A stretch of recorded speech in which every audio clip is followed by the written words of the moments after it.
C'est la troisième édition, hein, donc 2008, 2013 et puis 2019. Donc, cette année, donc on l'a fait par barge, donc sur la base d'un appel d'offres qu'on a lancé. Et donc c'est le prestataire est Suez.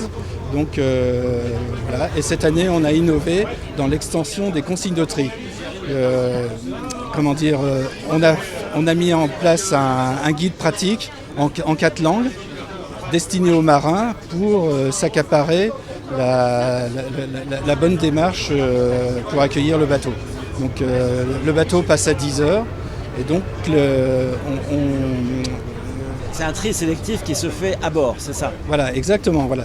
Donc comme à la maison, je dirais, comme l'ensemble des citoyens aujourd'hui, à laquelle on collecte le tri sélectif. Voilà. L'enjeu quand même, c'est d'améliorer notre environnement.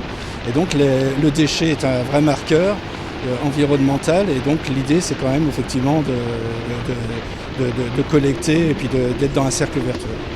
L'idée de ce guide pratique en 4 langues, c'est déjà aussi que les marins, en s'appropriant cette démarche sur notre territoire, invités dans le cadre de la manifestation, puissent aussi,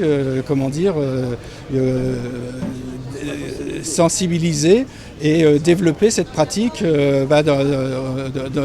dans leur pays aussi. Donc voilà, c'est aussi un enjeu. Et puis les marins sont très très sensibles à l'état de la mer aujourd'hui et les déchets aujourd'hui qui sont dans la mer.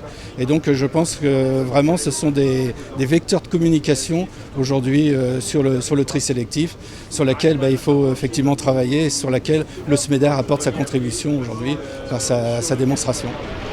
Concrètement, donc on a vu là une petite démonstration sous la pluie. C'est une barge qui vient chercher différents conteneurs et qui les emmène où ensuite?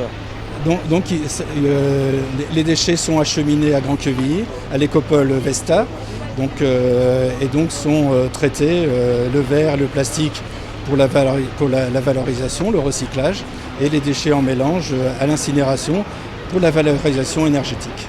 Alors il y a ce que vous faites avec les bateaux et puis il y a donc une sensibilisation du grand public. Je crois que le SMEDAR informe le public, les enfants avec des ateliers, des actions précises.